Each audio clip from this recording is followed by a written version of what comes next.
Okay, right, hello and welcome back to another video. So today we're going to be carrying on with our discussion of folders and naming conventions and structure. And I've put together a starter content pack. So basically the engine comes with some starter content. If you add a feature or content pack in content, here it is, starter content, and I'll add that in a second. And this is good, it's a good starting point. It's a little bit dated, I think, in that it doesn't use any Niagara systems. It only has Cascade particle systems, which, I mean, you shouldn't be using Cascade anymore. But also it includes a lot of things that we might not want. Obviously there's things like water we can see here, and it's nice to have that as an option. But what I find is actually what you get is a lot of things that allow you to do things quickly, but then they become kind of bloated and they sit in your project, you don't need them. So what I wanted to do is really pare it back to the bare minimums. And also, following on the discussion we've had about kind of naming conventions, when we add the starter content, it all lives in one folder. But within that folder, we've got obviously subfolders. So there's things like particles has its own subfolder, or they've had one here, architecture, for different static meshes. Now that's fine, but it doesn't fit into the folder structure that I want to use for my project. So now I've just got something here that I need to rearrange, or all of these things. So rather than using the official starter content, what I've done is created my own. So I'm just going to go through each of the folders one by one, show you what we've made and how to set this up. So every project is different, every person has different workflows. This isn't the only way to do this, but it's something that I think is really important to sort of set yourself off on a good footing. So when you start a new project, make sure that you go through and kind of think about these things, think about the folder structure, and get things laid out nicely. So first folder up here at the top, so well, first feature I suppose is that I've used different folders for different things, keeping things nicely named and organized. With asset packs and folder structures, it is generally recommended by Epic to put everything into one folder, but it does mean that when you get asset packs from 3 or 4 places, suddenly now you've got a materials folder here and materials folders there and a materials folder there. So I'm definitely a fan of unpacking these things. So when you're downloading things, putting them into the project folder structure that you want. So the first thing I've got here is a defaults folder. Now this isn't something that I've mentioned yet, but when I was putting this together, I was thinking, well, we're going to need default textures, and default textures aren't sort of discipline based. We want a default black texture. That might be a VFX texture, it might be environments, might be props, might be characters. Doesn't matter where it's used. And so by creating a defaults folder, we're now able to have somewhere where all of the different departments can refer back to it. And what's nice about that is at the end of the project, before we ship, if I right click and delete these, I should know that everything in here is kind of sacrificial. It's kind of there to be used during the process, but there shouldn't really be anything there that still ships. So if you do then effectively want pure black texture, you can make a copy in the environment, use it the way you need it. But by having them here in the defaults folder, it allows you to just have a nice easy way, sort of cross-discipline, to find things. And you'll find that there's other things you might want to add in here as well. So I've included some textures. So we've got virtual textures and regular versions of a black, a white, a perfectly flat normal, obviously all very, very small, not wasting any memory, bringing these in at high res. It's amazing the number of times you open a project and you see a 512 pure black texture. Doesn't need to be that, it can be tiny. This is all great. I've included a default detail normal, and we'll see that when we look at the environment shader, or the prop shader I should say, just to give it a little bit of detail, but it's still only 128. I mean, it's still a tiny little texture. I've included a default cube map. So if we're doing sort of fake lighting or anything where we want to have a cube map, we want to have pure white at the top, pure black at the bottom, and then just a default gradient top to bottom. Just so we've got something nice and clean and clear, and again quite small. So this is only a 128 by 128. By contrast, if we look at the starter content, they have an HDI. It's Epic's Courtyard. This is great, but this is also 16 meg. It's 512 by 512, and it's very easy. It's HDR compressed. That should probably be actual compressed HDR as opposed to uncompressed HDR. That's now only 2 meg, but even that is massive. This is probably not something you want to ship in your game. It's the offices of Epic. I don't know if it's the current offices or maybe it's the old offices, but it's obviously sort of the default environment background, which is great. It shouldn't ship. Your game probably doesn't take place in this courtyard. So having something that's included in your project that uses this is, in my opinion, not really something we want to do. Cool. I've also included some debug textures, so just sort of alignments and layouts for debugging various things. So something here to debug UVs, just to make sure that your UVs are not distorted, that kind of thing. And these kind of textures, there's lots of them around. Again, shouldn't really ever ship. It's a way of testing things in the engine, and so they're here in the defaults folder. Default meshes, we have a sort of gnomon, as they're called, this sort of axis alignment thing. Basically, it's 3 arrows that are color coded. So red is red. Oh, my orientation appears to be wrong. Okay, well, I'll maybe correct that one. That's come from Maya, so Y up as opposed to thing, but the joys. Epic is changing that, unless this version's already changed that. That might be why. I'll have to have a look at that. What Maya, Unreal is changing from being Z up to Y up. So maybe that's why things have swapped here, but I will double check that and fix that. But the important feature to this is I've elongated the x-axis. So quite often I use these kind of debuggers for velocity aligned mesh particles, and as such you want to have a slightly longer velocity alignment along the x-axis. So I find that a bit helpful. But obviously, yeah, I will correct this to make sure this is correct. Okay, any other default meshes you might want to bring in, do that here. Obviously not designed to be shipped with the game, but a nice place to put things that are very optimized and broken down. If I go to wireframe, we can see this is not particularly high res and expensive, but again, it's never supposed to ship, so that's sort of fine. A couple of default materials, a flat default color. I have the ability to here to have a flat color or enable a switch and use a gradient, and that's just for creating instances like these. I find these really helpful. Sometimes when I'm blocking out a particle effect, I'll just plug in red for this thing and blue for that thing and green for that thing, just so I can see the different kind of like components and what they're doing. And same when you're building an environment, you might just kind of make all the cliffs blue and make all the I don't know, rocks green, and then it's very easy to see what's what while you're placing things, and then you can kind of override that and use your final textures and things later on.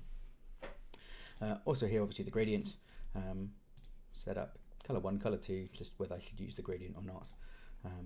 And you can do some nice debugging with this, but again, this is not supposed to be a material that's ever going to ship. It's for previewing and debugging within the engine. And then the other one we have is debug tiling texture. So when I was putting the noises together, and we'll get to the noises in a minute, I wanted to see that they tiled, because all noises should tile. There's no point in having a noise that doesn't tile. But a quick way to just double check that is just put it into this material first. All it is, UVs multiplied by 2. Again, not a material that wants to ship, it's just a quick test, but it allows us to quickly just check our tiling. We can do 2, 3, make sure that our pixels repeat around the edges, and you can see that they should all do it, because I've gone through and used this to check that. There we go. Cool, that's the debug folder. As I say, not designed to ship with your product or be in the final builds or whatever, but it's a nice way to keep things. But you can see how these are completely context agnostic, I suppose. If you're making a racing game, you're going to want these. If you're making a fighting game, you're going to want these. If you're making a stylized game, you're going to want these. And so rather than the starter content materials here, or the textures where they're all very kind of like realistic, if I'm making a stylized game, I don't want a realistic brick. And so I've not included anything like that that would be very sort of specific to your project. In the environment, I have just a materials folder where I've made a world grid material. Now the engine does come with one down here. This is the proc grid material, which works, it's fine. I've used a similar process to make mine. This is using textures. If we go into here, there's some nice material work. You can look at that in your own time, but if we go to the proc grid, it's actually using texture lookups to bring in these things. This is, I mean, it's only a 512, it's not a very big texture, but it's still a texture that's being loaded that you don't necessarily need. And so what I've done is made something the same, but procedural. And so we'll load this in. Obviously not quite the same grid squares, but this doesn't use any textures. This is using just a little math based on UVs to do position and get the grid lines and things. And you can build up however you like. So we can change the grid spacing, like so. We can change the thickness of the lines. This might be that big. And what have you. And then there's some thickening of the lines in the distance as well. So if we have a look at the close, there we go, at the world here, we're getting a little bit of mooring patterning in the distance, and so just by using a sort of a distance fade, we're getting a bit more usability out of our grid, so the lines in the distance are thicker, but that's there for you to look through. As with all of the things I've included, I've tried to keep things named the way I would like them to be named. I've used the parameters, what are they called? The sections down here, the groups, the way that I would include them. We'll come back to gameplay in a minute, but if we look at the props, there's a props master material, and this has everything kind of named out a bit more nicely, so everything is well organized the way that things should be. Not super complicated as a props material. It has base color normals, an optional detail normal that's hidden behind a switch, your ORM, so occlusion roughness metallic, if that's your channel or your packing that you're using for baked props, and then the option again of an emissive, either an emissive color or using an emissive value. So yeah, simple props material, and then I've made an instance, but again, that is completely agnostic of what type of thing it is. So we're not using sort of default bricks and that kind of materials. Lastly, I've got a VFX folder, a bit more content in here. You can see we've got multiple folders, but hopefully showing an example of how things should be laid out. And I've just included some default textures to get you started, just black and white noises. I guess technically you might not have fire in your project, in which case you can probably delete this, but I wanted to include a little bit of starter content, especially for VFX, since that's my discipline. I have a default placeholder particle system. Again, Niagara Unreal comes with one, but if you're using engine content as your defaults, it's fine. It's not great practice. It's just better to have your own, where you've got full control over it and you know what you're doing. And then obviously if you want to make changes to that later on, you can make changes to your own thing, and you're not changing engine content where it might affect other versions or other projects that are using the same engine version. So I always like to keep things within my own content rather than using the engine ones. Some default meshes. We talked about this in one of the videos in the last couple of weeks. All of the meshes are aligned with the x-axis, and they're all a unit size, and so they are, whatever that is, 100 units. There it is, approximate size 100 by 100 by 100. Aligned to X, vertex colored to have a fade around any open edges, because that's something you're always going to want, basically. And then I've applied this UV material to them. If I go back to lit, what do I want to do? Turn off vertex colors. There we are. I've applied this UV grid material, so you can see the UVs are laid out correctly. Yeah, each one, if I select them all, drag and drop them in, consistently the same sizes and shapes, very easy to swap from one to the other. The only one obviously being different is the centered cube, but all of these I can very quickly swap from a cylinder to a cone to a point to a box to whatever I need, because they're using the same standardized shapes, which I find very, very useful. And then finally, there's the debug UVs material. Technically this should maybe be in the default folder, but because it's applied to the static meshes by default here, you do need that to be packaged with these. So up to you how you want to do that. But for ease of finding it and keeping them together, I've kept it in this materials for the VFX. Same debug vertex color. That's literally what it does, just adds vertex color. And then I have here default particle material.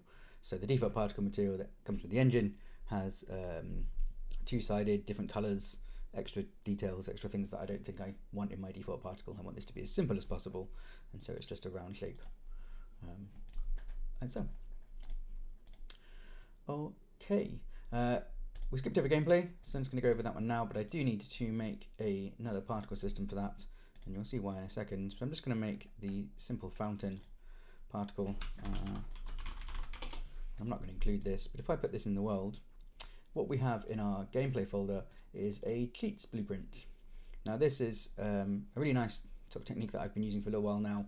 If I drop this into the world, if we open it up, this is set with the class defaults, so the auto receive input is player 0. So that means that when I quit the game, it will automatically pick up these commands.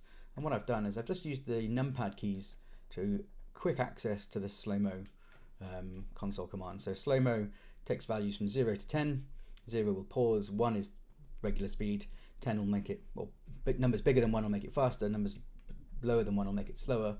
And I've used the numpad keys as a sort of input. They're quite rare usually as a sort of an input in a video game, but they're a nice way of creating just a quick input, quick cheat menu. So if I drop to game, if I find my fountain, which is over here. Now with slow-mo, it would be very tempting to use the values 0 to 9 or whatever to set the speed. And so if we wanted to have 0.1, we'll use 1, 0.2, 0.2, etc. But because we're having the ability to sort of speed up and slow down, the way I've done this is I've centered the tool around 5. So 0 is going to be pause, 5 is our midpoint, that's going to be playing at 1, and you can see I'm just outputting the value up to the screen as well. I don't know how big that is. I do it a few times, you can see it a bit more. So 1 is 0.1, so if you want to see things in super slow motion, you've got that. 0.25, 0.5, 0.75, so you've got quick access to sort of various slow motion speeds, and then also going the other way, so 1.5, 2, 5, and slow-mo 10. Now slow-mo 10 is obviously crazy, but if you're flying across a big world, you spawn into your level and you want to get over here really quick, you want to use a nice slow-mo value, and this just speeds everything up. Now we can obviously type in console commands, but actually I find this much quicker, much nicer way of working. And whatever console commands you want, you can do. There's no reason why you can't do things like show and hide particles. So there's a console command for that. You can look it up. I believe it's show flag particles, but we could just disable our particles on a touch of a button in runtime, which can be very helpful if you're looking for performance issues, that kind of thing. If you just want to see what the world looks like without your particles, to see what difference you've made, anything you like, whatever console commands you need for your project, I would highly recommend putting into a kind of dev cheat folder or cheat blueprint. Because it's a blueprint, we can obviously just grab it and delete it. BP, not BO, BP, dev cheats folder. And it's a very non-destructive way of working. So you can either delete it at the end of the project or just delete it when you're finished working with it. Now the other advantage with this is, I've closed my content browser in a second. The other advantage with this is gone, totally blanked. Oh, apologies for my dog. Yeah, we can just kind of like use any console command we like. And I'm just taking it, executing it, and also printing it just as a sort of debug to make sure that the user is aware of what button they pressed. Very useful. Highly recommend. Okay, some things I haven't included. So if we go back to the starter content here, obviously they included things like lamps. There's some blueprint effects in here, fires, explosions. You might not have explosions. There's no point in having explosions in your content. If you don't need them. Similar default audio.